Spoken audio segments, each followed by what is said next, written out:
Hello team, good afternoon. आज हम लोग देखने वाले हैं create manual purchase order in Oracle apps.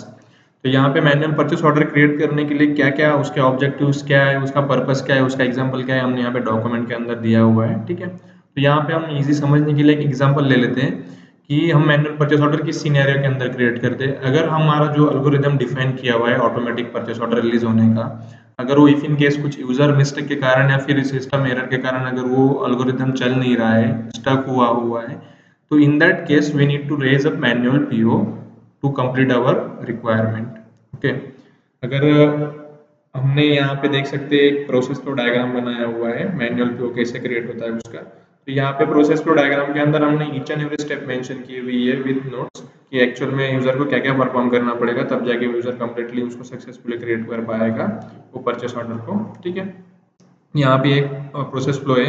जब भी एक्चुअल में यूजर कभी मैनुअल परचेस ऑर्डर प्रोसेस कर रहा है तो ये प्रोसेस को देख के उसका प्रोसेस कंप्लीट कर सकता है। Now we can go to the application. यहाँ पे हम देख सकते हैं कि एक ओरेकल का फॉर्म ओपन हो गया है। हमको जब भी हमको मैनुअल पीओ बनाना है तो हमको सबसे पहले जाना है पीओ सुपर यूजर पीजीएसपीएल रिस्पॉन्सिबिलिटी के अंदर। यहाँ पे हमने आपको टॉप 10 के मेनूज निकाल के रखे हैं। तो यहाँ पे आएगा आपका परचेस ऑर्डर का फॉर्म। तो यहाँ पे आपको इसको परचेस ऑर्डर के फॉर्म को ओपन कर देना है। आप जैसे ही फॉर्म ओपन करोगे तो यहाँ पे एक ब्लैंक फॉर्म ओपन हो जाएगा। तो यहाँ पे आपको अगर आपका यहाँ पे देख सकते हैं आप सप्लायर का नाम पूछ रहा है आपसे, तो जो भी सप्लायर के अगेंस्ट में आपको पीओ रेस करना है वो सप्लायर का नाम आपको यहाँ पे लेना है। तो मेरे को जो सप्लायर के अगेंस्ट में पीओ रेस करना है, जो सप्लायर मेरा अप्रूव्ड है पर्टिकुलर आइटम के लिए, वो सप्लायर का नाम मेरे को यहाँ पे लेना है। तो मैंने यहाँ पे नाम ले लिया। जैसे मैं नाम ले लूंगा तो सप्लायर सेट ऑटोमेटिकली मेरा यहाँ पे आ जाएगा। अगर आपके पास मल्टीपल सप्लायर्स की साइड से तो यहाँ पे आप चूज कर सकते हो आपकी जो भी रिक्वायरमेंट है उसके हिसाब से। Now come to the line level. यहाँ पे हम जैसे ही क्लिक करेंगे तो ये फील्ड्स इनेबल हो जाएगी। यहाँ पे नंबर 1 हो जाएगा ऑटोमेटिकली और यहाँ पे गुड्स आ जाएगा ऑटोमेटिकली। अभी आपको किस आइटम के अगेंस्ट में पीओ रेस करना है तो वो आइटम को आपको कॉपी करके यहाँ पे पेस्ट करना है आइटम के फील्ड में। नाउ यहाँ पे आप देखिए कैटेगरी डिस्क्रिप्शन और यूनिट ऑफ मेजरमेंट ब्लैंक है। जैसे मैंने यहाँ पे आइटम डाला और अभी मैं टैब मारूंगा तो ऑटोमेटिकली मेरा आइटम कैटेगरी डिस्क्रिप्शन और यूनिट ऑफ मेजरमेंट आ जाएगा। Now come to the quantity. आपको कितनी क्वांटिटी की रिक्वायरमेंट है आपका जो भी पंप है या फिर उसकी जो भी स्पेस पार्ट है उसको फुलफिल करने के लिए, तो भी आपको यहाँ पे उतनी उसके अकॉर्डिंगली आपके रिक्वायरमेंट के हिसाब से आपको क्वांटिटी लेनी है। सपोज फॉर एग्जांपल मेरे को 2 क्वांटिटीज की नीड है तो मैं यहाँ पे 2 ले लूंगा। ठीक है, यूनिट प्राइस यहाँ पे देख रहे हो आप ऑटोमेटिकली आ गया है। यूनिट प्राइस आता है मेरा आइटम मास्टर के फॉर्म से, जहाँ पे मैंने यूनिट प्राइस डिफाइन करके रखी होती है पर्टिकुलर आइटम की। अभी अगर प्राइस कभी भी एक्सटेंड भी हो सकती है या फिर इंक्रीज भी हो सकती है या फिर डिक्रीज भी हो सकती है। अगर आपकी डिक्रीज हुई तो आप यहाँ पे उसको मैन्युअल एडिट कर सकते हो। जैसे 14 था तो यहाँ पे आप 12 कर सकते हो। अगर आपका 14 की जगह 15 हुआ तो आप यहाँ पे उसको 15 कर सकते हो। ठीक है, यहाँ पे आपको अभी टैप मार के आगे जाना है। नाउ यहाँ पे प्रॉमिस डेट है तो प्रॉमिस डेट आपके जो भी आपकी रिक्वायरमेंट होगी उसके अकॉर्डिंगली आपको ले लेना है। नीड बाय डेट भी सेम आपको आपकी रिक्वायरमेंट के हिसाब से ले लेना है। यहाँ पे अभी हमने लाइन डिटेल्स पूरा भर दिया है। ठीक है, ये लाइन सभी हमने सिंगल लाइन के लिए एक आइटम का यहाँ पे हमने बनाया हुआ है। यहाँ पे एक पीओ के अंदर मल्टीपल्स लाइंस भी बना सकते हो विद सेम सप्लायर। ओके, अभी हम जाते हैं अगर हमारा सप्लायर हम यहाँ पे सेव कर देते हैं एक्सपीओ को जो भी हमने चेंजेस किए, तो यहाँ पे देख सकते हो आप एक ऑटोमेटिकली परचेस ऑर्डर गिर चुका है नंबर। तो ये ऑटोमेटिकली सीक्वेंस नंबर गिरते हैं जो हमने डिफाइन करके रखे हैं। ओके, अभी अगर आपका सप्लायर टैक्स एलिजिबल है, जीएसटी एलिजिबल है, तो now we can go to the tools, India tax details.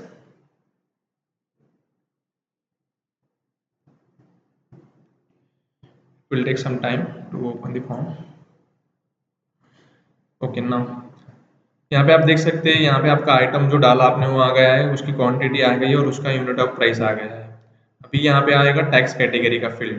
तो यहाँ पे आप देख सकते हो कि जैसे कि मैंने आपको बताया कि आपकी सप्लायर की साइट पे ऊपर डिपेंड करता है कि आपका टैक्स कितना परसेंट लगेगा। अगर आपकी कंपनी स्टैब्लिश है गुजरात के अंदर तो, और अगर आपका सप्लायर सेम स्टेट से है जैसे गुजरात से बिलोंग करता है, तो 9% सीजीएसटी और 9% एचजीएसटी आएगा। बर्गर बट अगर आपका सप्लायर आउट ऑफ गुजरात है जैसे कि महाराष्ट्र हो गया या फिर तेलंगाना हो गया, जैसे अलग अलग स्टेट से है, तो वहाँ पे आईजीएसटी 18% आ जाएगा।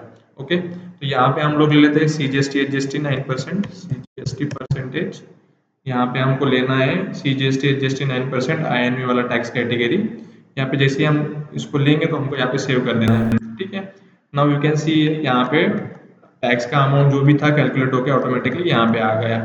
Okay, now we can close this form. अभी यहाँ पे यहाँ हमारा पीओ बन गया है। Now we can approve it. Okay, approve button पे क्लिक करेंगे।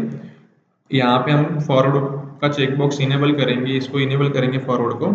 अभी यहाँ पे एक चीज बता देता हूँ, फॉरवर्ड मतलब क्या होता है कि अभी हमने ये बायर ने पीओ बनाया। ओके, नाउ ये बायर अभी अपने सीनियर हायरार्की को पीओ फॉरवर्ड करेगा फॉर अप्रूवल प्रोसेस। तो सीनियर हायरार्की कोई भी हो सकता है, जैसे आपका एससीएम हेड हो गया या फिर आपका फाइनेंस मैनेजर हो गया, वो आपका पीओ अप्रूव करेगा फाइनल अप्रूवल के लिए। ओके, तो यहाँ पे अभी हम लोग जो भी हमारा अप्रूवल हायरार्की उसको हम ये पीओ फॉरवर्ड करना है, तो हमें यहाँ पे अप्रूवल हायरार्की का नाम ले लेना है। ओके, यहाँ पे हमने नाम ले लिया। Now click on okay button.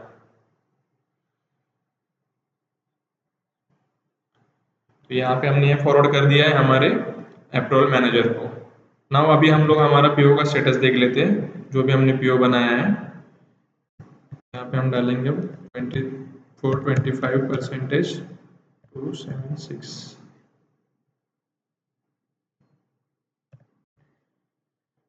यहाँ पे हम हमारा पीओ ओपन करेंगे। Now click on okay button.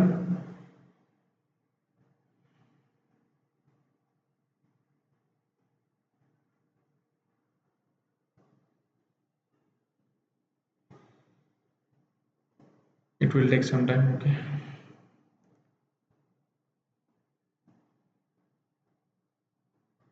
ये पीओ अभी हमारा अप्रूवल के लिए गया होगा। ओके, अप्रूवल में जाएगा तो यहाँ पे लिखा हुआ है मैंने, your manager will approve the PO, after that you can send the PO to your supplier. मतलब आपका पीओ जब अप्रूवल हो जाएगा फाइनल अप्रूवल, उसके बाद आप आपका पीओ आपके सप्लायर को हार्ड कॉपी भेज सकते हो।